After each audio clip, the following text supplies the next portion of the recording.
masuk ke rekursi, jelas ya, obviously kita dapat melakukan rekursi atau apa ya, methodception ya kasarnya ya, dengan menggunakan memanfaatkan pemanggilan method.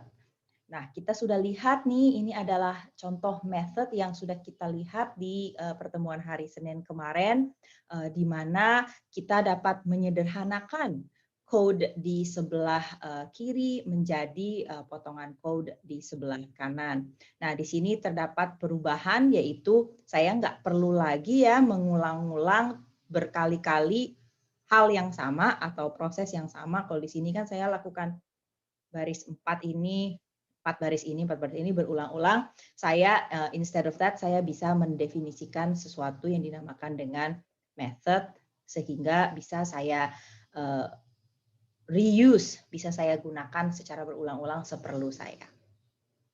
Kita sudah lihat di hari Senin kemarin, ini adalah bagian dari gimana kita bisa memecah suatu program Java, di mana dia memanggil method, kemudian dia mendefinisikan method. Nah, di dalam suatu method ini sendiri nih, di dalam bagian define a method ini, saya bisa manggil method lain. Kalau di sini misalnya saya compute sum dan saya mau nyetak nih, misalnya saya mau nyetak hasil sum from bla bla bla, saya bisa aja di dalam compute sum saya panggil lagi method cetak hasil misalkan. Jadi kan artinya saya dari method main, saya bisa panggil method lain, di dalam method itu saya bisa panggil method lain lagi. Nah, ini adalah hal pertama yang perlu Anda pahami, bahwa method bisa manggil method, kan main itu juga method ya. Method main bisa memanggil method, method itu bisa manggil method lagi, dan seterusnya. Kemudian yang juga dapat diingat adalah adanya pengoperan parameter antara bagian yang memanggil dan bagian yang mengerjakan methodnya. Jadi di sini kita mengoperkan passing values yang ini, kemudian setelah saya hitung semua di dalam body method, saya akan pass balik hasilnya, hasil yang saya hitung. Jadi dengan adanya method kita bisa saling mengoper nilai atau variabel, bukan variabel, sorry, that's the wrong word, nilai yang bisa saya saling operkan di dalam parameter methodnya. Nah, kita kemarin sudah latihan ya, cara saya ngambil absen hari Senin kemarin kan, saya rilis beberapa latihan ya, cara untuk membuat method, definisi method. Nah, sekarang saya punya satu challenge, coba Anda pikirin gimana caranya saya bisa menghitung faktorial dengan suatu method. Bisa dong ya saya looping ya, sebetulnya bisa aja ya saya looping dari n, ini kan yang harus saya lakukan nih, kalau saya lihat di sini, saya bisa dong looping dari n ke n-1, n-2. Kan kita sudah belajar increment-decrement ya, jadi saya bisa dong decrement dari n, saya decrement sampai dia nyampe ke 0. Boleh dilakukan? Tentu boleh. Tetapi ada juga kalau saya mau tambahkan challenge-nya, buatlah method untuk menghitung faktorial tanpa loop. Saya nggak boleh pakai for, while, do while yang sudah kita pelajari di pertemuan minggu lalu. Nah, dari quizzes tadi, saya perhatikan Anda semua sudah tahu ya maksudnya ya. Jadi, untuk mengerjakan pengkomputasian faktorial tanpa loop, kita dapat memanfaatkan teman baik kita, yaitu rekursi. Rekursi adalah, kayak tadi saya bilang, ini adalah suatu method. Di dalam method dia bisa manggil method lagi, tetapi di sini dia memanggil dirinya sendiri. Methodception. Faktorial rec, mengerjakan sesuatu, kemudian memanggil faktorial rec lagi. Nah, di sini kita dapat melihat apa yang terjadi nih. Dia komputasinya apa sih yang terjadi, coba kita baca. Misalkan saya masukkan nilai 5 di sini ya, misalnya ya. Coba kita pikirkan apa yang kita tracing ya, metodenya gimana. Kita masuk, dia cek. N-nya sama dengan 0 enggak? Tidak ya. Berarti saya harus return sesuatu. Kan ini public static int ya, berarti dia nge-return sesuatu. Tetapi yang dia return bukan suatu nilai int eksplisit, melainkan int yang belum selesai dia hitung. Saya bilang n dikali faktorial rect n-1, berarti dalam hal ini 4. Setelah itu iterasi berikutnya ya saya akan, bukan iterasi ya, di pemanggilan berikutnya dia akan masuk kembali ke faktorial rect dengan nilai 4, dan seterusnya baru akan mengembalikan satu persatu nilainya. Nah, ini saya yakin Anda sudah pernah dengar ya. Tricky kah recursion ini? Iya, saya juga setuju. Recursion itu agak tricky, tetapi akan sangat bermanfaat jika Anda dapat menerapkan suatu method dengan menggunakan rekursi.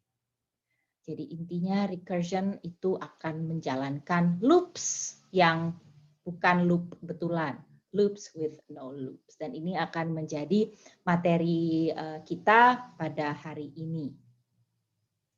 Nah, dengan sintaks Java, kita sudah lihat ya tadi contoh untuk mengerjakan faktorial secara rekursi. Nah, karena kita sudah belajar ya di elementary Java programming, bagaimana caranya kita dapat menuliskan conditionals pakai tanda tanya, ingat nggak? Kayak kondisi tanda tanya, jika ya apa, jika enggak apa. Jadi yang tadi bisa loh saya sederhanakan lagi nih. Kalau di Java saya dapat menyederhanakannya lagi. Ini exactly yang dia lakukan persis sama dengan code sebelumnya, tetapi dalam sintaks Java bisa saya singkatkan lagi menjadi sebagai berikut. Jadi dia akan mengembalikan nilai boolean. Dia akan ngecek apakah n sama dengan 0. Ini kan if-nya ya, ini if clause-nya ya. Dia akan mengevaluasi boolean statement ini. Jika iya dia return 1, jika tidak dia akan return sama persis seperti yang dilakukan sebelumnya, yaitu pemanggilan faktorial rect di step berikutnya. Oke, ini ingat ya, ini seperti ini adalah sintaks yang digunakan di sini. Untuk ilustrasi, sebetulnya yang kita lakukan dengan yang contoh yang paling pertama tadi, saya bilang boleh nggak di loop? Boleh, itu adalah iterative approach. Boleh kok dilakukan. Salah apa enggak? Enggak sih, bisa dilakukan. Nah, tetapi sepanjang kuliah DDP mungkin program-program yang kita buat itu kan kecil-kecil, jadi doesn't matter much. Tetapi jika nantinya Anda mau menggunakan Java untuk melakukan komputasi yang jauh lebih kompleks, Anda bisa menghemat memori, Anda bisa logiknya akan lebih mudah diikuti kalau Anda menerapkannya dengan menggunakan rekursi. Jadi ngapain sih saya mendefinisikan lebih dari satu proses jika proses yang sama bisa saya reuse. Tadi saya bilang ya, recursion itu kayak methodception gitu kan. Jadi kan ilustrasinya seperti ini, ada rekursi. Oh, it happens again, it recurs, dan lagi, dan lagi, dan lagi. Sehingga sampai akhir dari task kita. Udah mulai kelihatan nih, seandainya kalau saya tadi bilang rekursi bisa berulang-ulang, gimana kalau rekursi saya nggak selesai-selesai? Bisa terjadi ya. Maka kita dapat membagi suatu method yang rekursif harus actually membagi menjadi dua bagian, yaitu yang pertama base case dan yang berikutnya adalah recursive case. Nah, bagian obvious ya, kelihatan jelas nih kalau misalnya recursive case itu adalah pengulangan dirinya sendiri. Jadi ini adalah method factorial rect, dia memanggil dirinya sendiri. Tentu jelas ini adalah kasus yang rekursif. Tetapi kita juga harus mendefinisikan suatu base case yang mana akan menyelesaikan semuanya. Jadi kita harus menyediakan suatu solusi, suatu return value dari method ini yang definite. Di sini kita maunya return 1, karena tadi kan faktorial dari 0 adalah 1. Jadi harus ada target lah ya, target atau base case yang kita tuju dengan pelaksanaan recursive case. Berarti setiap kali saya memanggil recursive case, saya harus pastikan bahwa dia sedang menuju hal yang lebih simple. Saya harus meyakinkan saya bahwa misalkan contohnya di sini nih ya, saya punya argumen yang saya kirim di recursive case, di sini kan argumen yang saya mulai itu n, kemudian saya berikutnya yang pemanggilan berikutnya argumen saya jadi n-1. Berhubung base case saya 0, tentunya n berapapun saya itu semakin saya min 1, dia akan semakin simple dan semakin mendekati ke base case. Ini yang paling tricky menurut saya dari pembuatan suatu method yang bersifat rekursif. Nah, ada hubungannya ya dengan tadi saya bilang. Tadi kalau saya mau, jika tidak memenuhi ya, tadi kan kalau nilainya 5 tidak memenuhi, dia akan masuk ke dalam kasus else. Lalu dia akan return. Return, dia nyuruhnya apa? Method ini mau nggak mau harus mengembalikan integer. Tetapi di sini dia belum selesai menghitung integernya. Dia punya nilai n, tetapi nilai n ini bukan nilai final yang akan dia kembalikan ke factorial rect.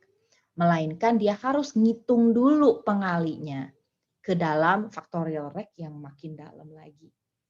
Nah, di Java ngakses methodnya tuh seperti apa ya?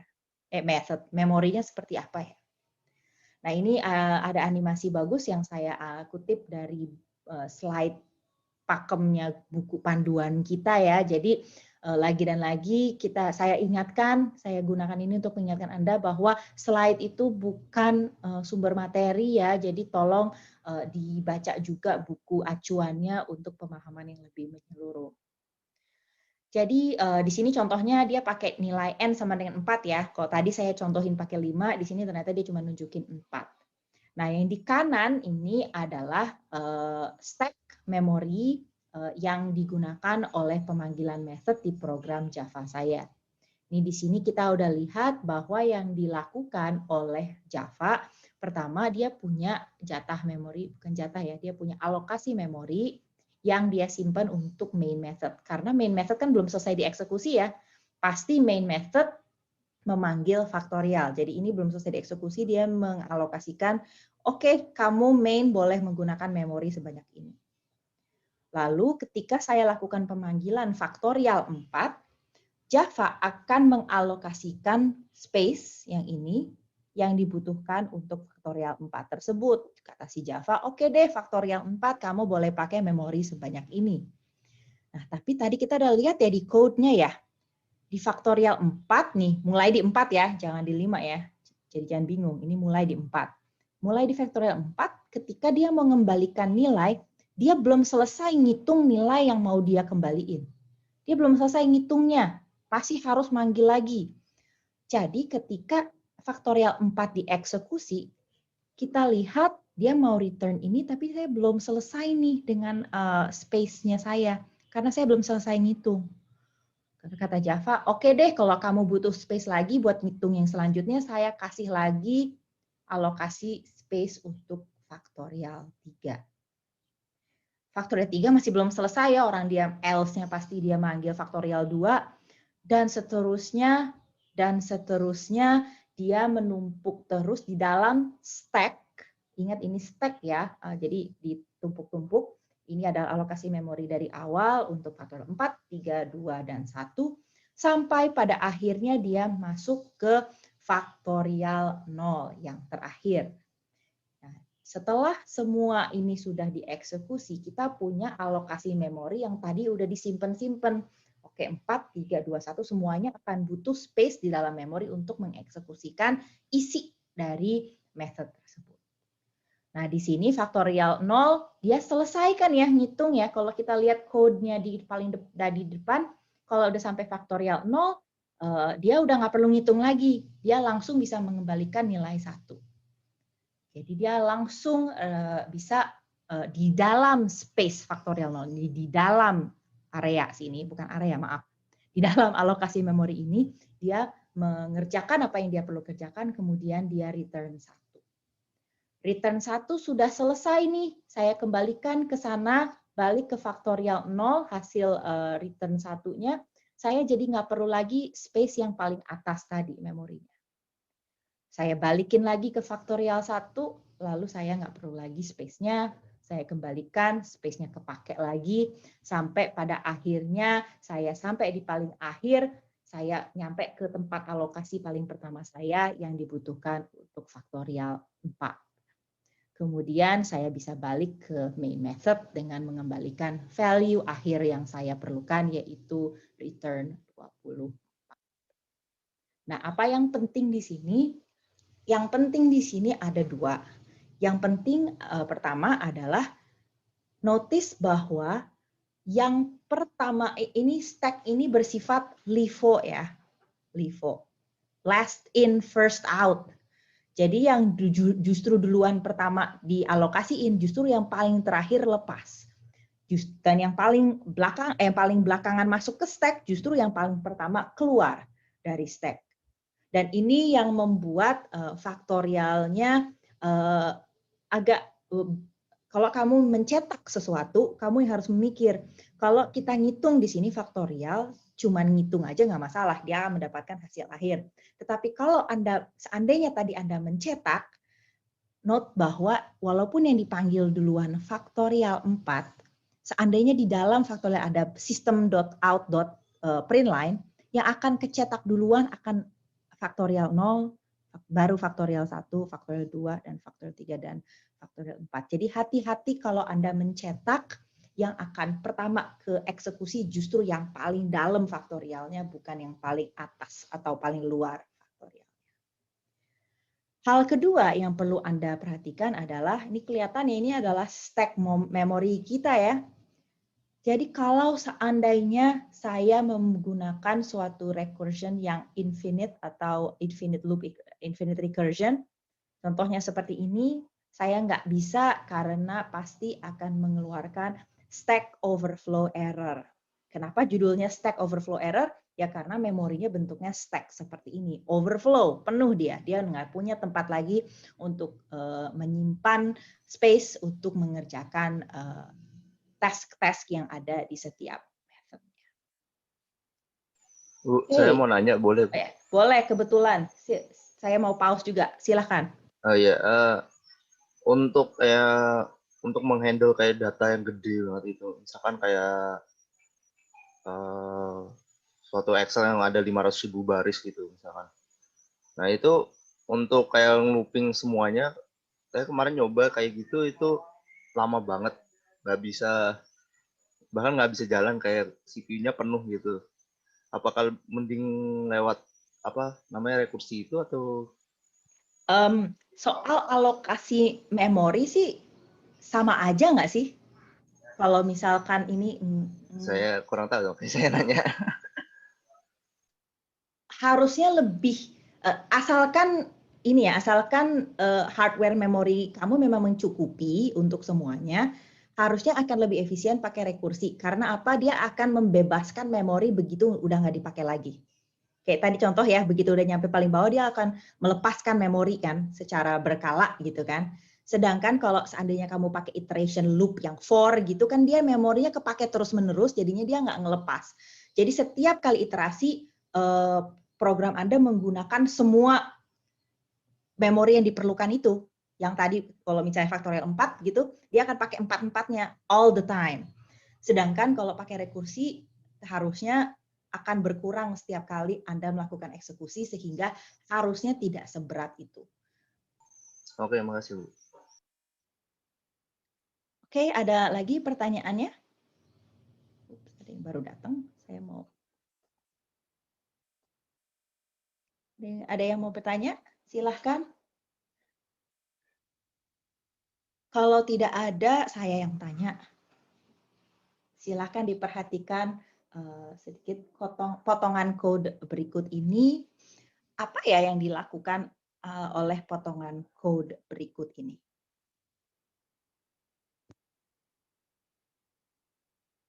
Kalau ada yang tahu, boleh loh langsung tulis di chat atau unmute untuk kasih tahu saya ini apa sih yang dilakukan.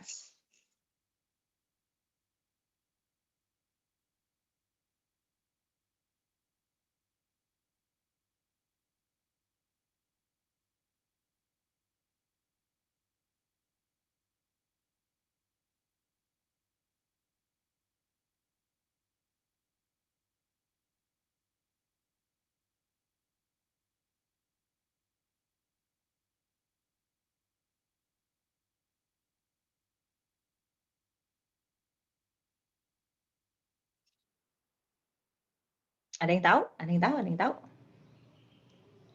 Oke, kalau enggak ya langsung aja deh. Udah deh, nggak ada yang mau nyoba.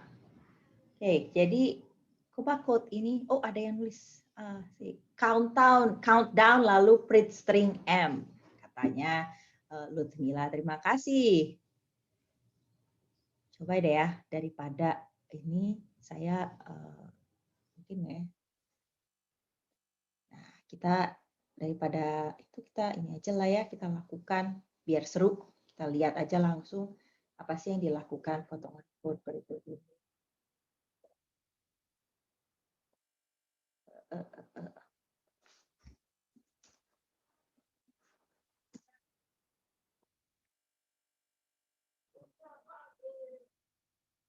Oh no.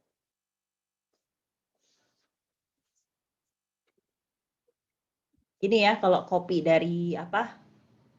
Dari text editor ke text editor lain. Minusnya kayak gini nih.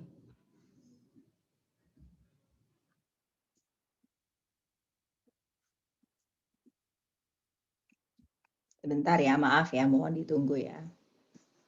Oke, ini indentasinya salah apa kacau semua nih. Ini methodnya ya. Berarti saya juga perlu mendefinisikan main saya di atas. Lalu saya juga perlu mendefinisikan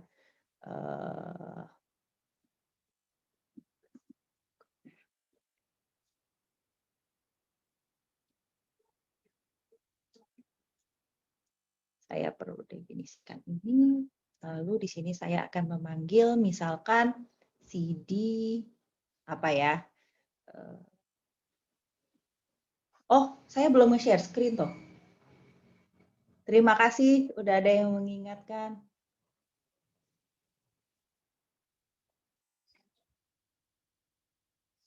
Terima kasih. Oke, saya dalam program saya punya ini main udah bener belum nih? Kurung kurawalnya di sini, kurung kurawalnya di sini, bener ya? Inilah manfaatnya indentasi. Oke, kita akan coba compile.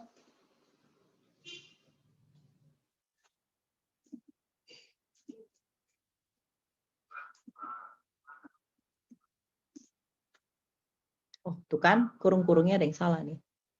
Kurung. Oh, belum ditutup kelasnya. Astagfirullah.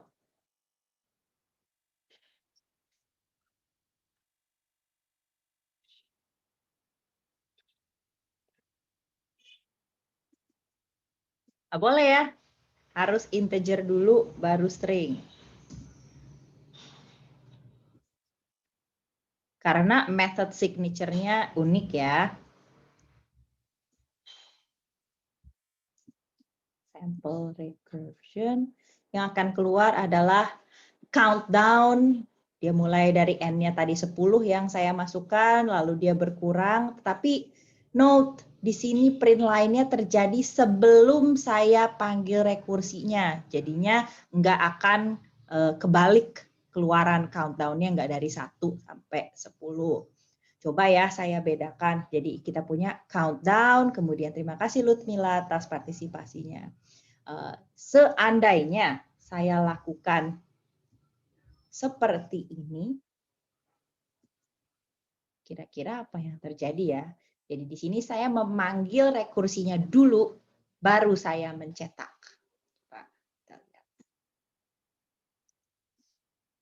Yang terjadi adalah pencetakannya kebalik ya. Tulisannya terima kasih Ludmila dulu, barulah saya pop stack saya. Stacknya saya di pop satu-satu nih dari stack memory.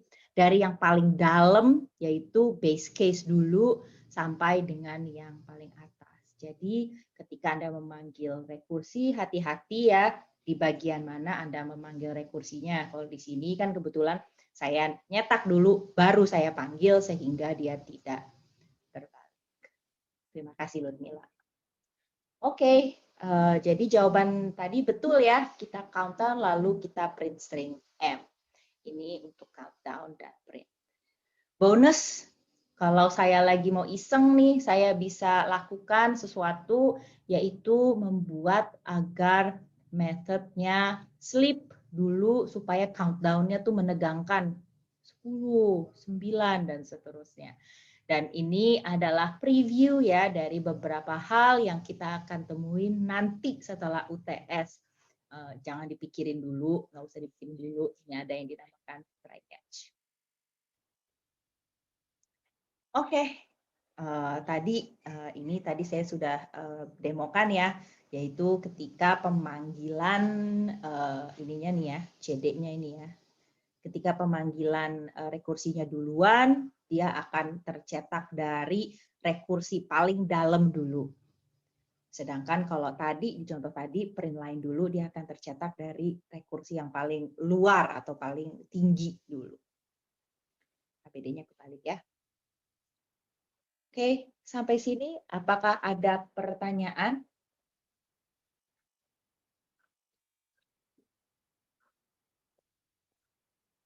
Ups. Kalau belum ada pertanyaan, ini pas di tengah-tengah slide saya jam 9:01. Jadi silakan break dulu ya, kita 4 menit biar nggak pada terlalu. Untuk konsep rekursi itu, tadi saya sudah ingatkan bahwa ketika Anda mencetak sesuatu, terutama kita harus hati-hati mengenai ordernya. Jadi apakah kita mencetak dulu baru memanggil rekursi atau memanggil rekursi dulu baru mencetak, itu akan mempengaruhi urutan pencetakan. Apakah dari pemanggilan terakhir dari rekursi atau pemanggilan paling pertama dari rekursi yang akan pertama kali mengeksekut print line-nya. Nah, contohnya, jadi kita akan cover beberapa contoh aplikasi rekursi ya. Jadi contohnya adalah konversi desimal ke biner. Jadi caranya nih, kalau misalkan saya mau konversi 23 ke binary code, dapat kita lakukan dengan membagi 23 by 2, bagi 2, secara berturut-turut, jadi secara looping atau secara rekursi. Kemudian kita perlu menghitung remaindersnya itu dari bawah. Jadi di sini, misalnya proses yang terjadi ketika saya melakukan perhitungan atau konversi biner itu, kelihatannya sih ya, saya ngitung dari 23 ke 11, ke 11, ke 5, ke 2, dan ke 1, dari atas ke bawah. Tetapi untuk mencetaknya di dalam bilangan biner, saya perlu cetak dari bawah ke atas. 1, 0, 1, 1, 1. Jadi kelihatan ya, kalau ini saya perlu melakukan pencetakan yang paling dalam dulu ya. Karena saya mulai dari 23, saya harus nyetak dari paling dalam dulu. Jadi kalau kita lihat code-nya, kita dapat, ini pseudo code-nya di atas sudah diberikan ya. Jadi kalau saya punya bilangan yang positif, asumsi basis 10, saya perlu mencetak binary code-nya, tetapi base case saya di sini adalah integer 0, karena kalau integer 0 ya dia tidak akan mencetak apapun. Jadi ini adalah salah satu solusi yang dapat kita lakukan. Pertama, kita cek dulu apakah positif, apakah decimal code yang diberikan itu positif, karena kompleks lagi untuk representasi biner kalau misalnya saya mau pakai minus.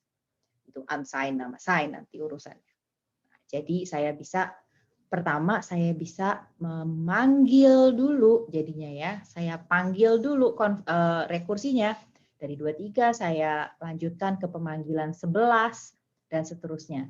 Note di sini saya membagi menjadi 2, enggak masalah walaupun hasil di 23 dibagi 2 kan sebetulnya 11,5.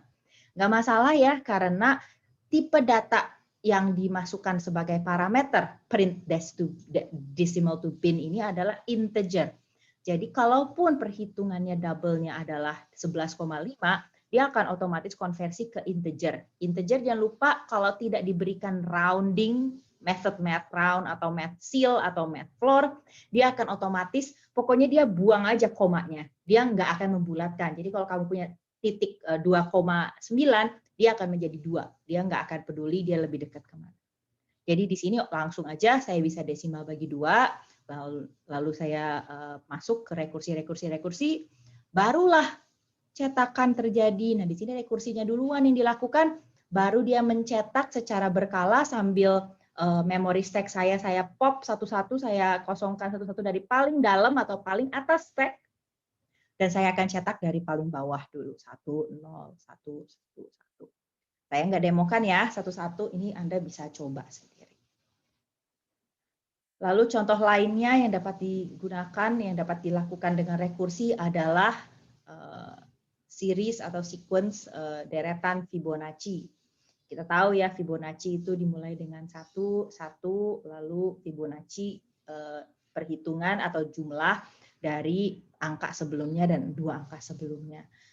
Saya nggak bahas Fibonacci itu apa ya, itu bagiannya kalkulus. Nah, ini adalah contoh code-nya. Bisa dilihat kita punya base case yaitu di mana dia 1 atau 2, dia akan mengembalikan nilai 1.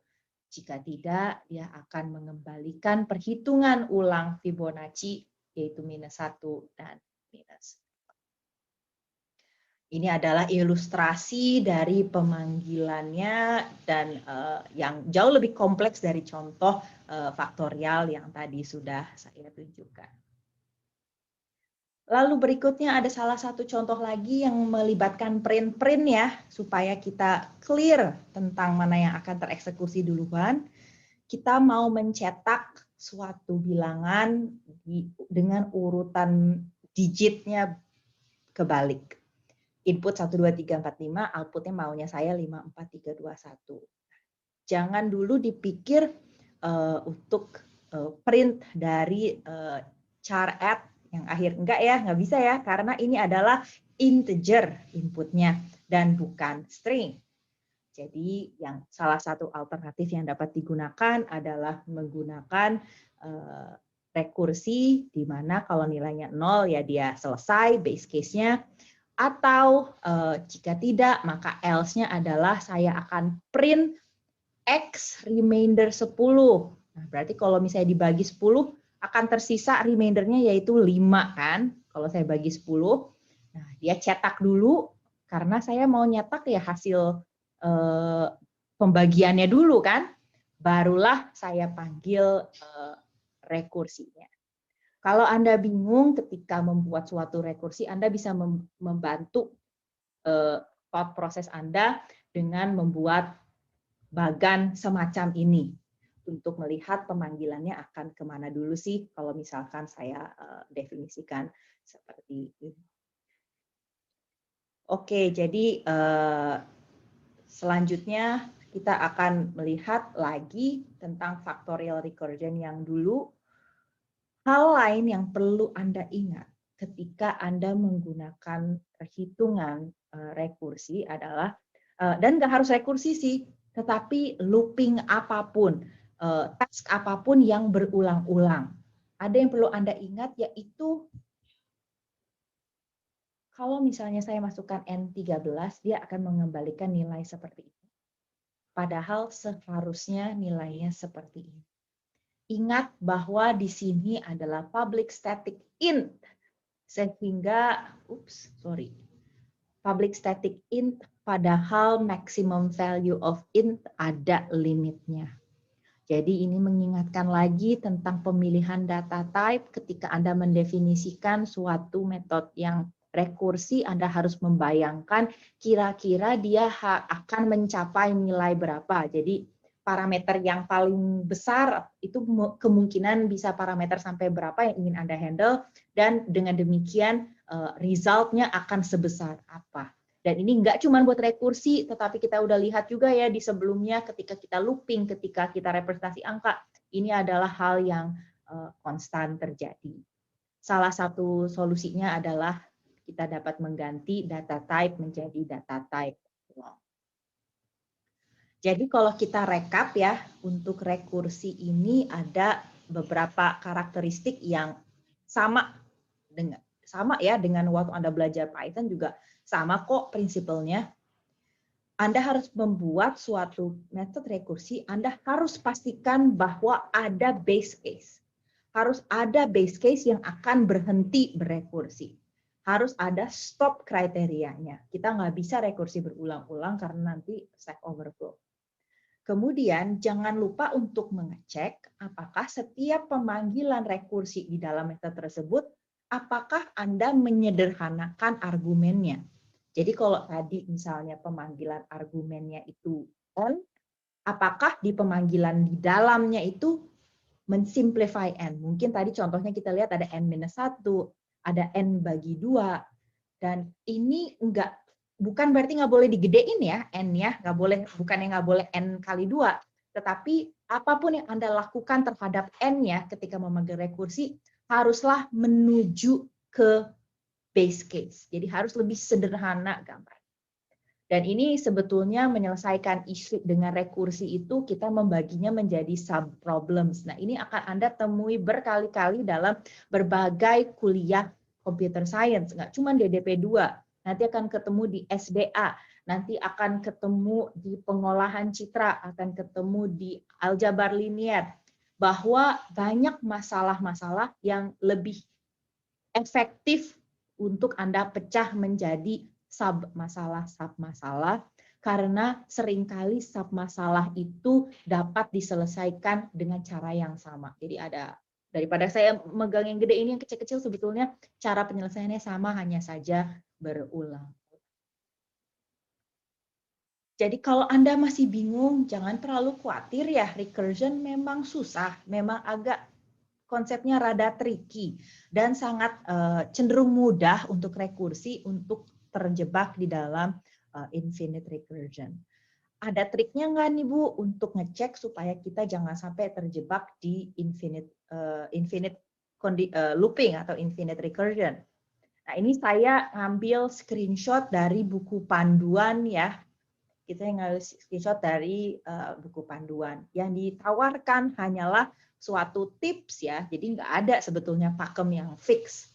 Tetapi tipsnya adalah, saya sorot ya, Anda harus check that there is a base case, dan harus ada kondisi yang membuat metodenya, jadi base case ini ada cara untuk mengembalikan metode tanpa rekursi lagi.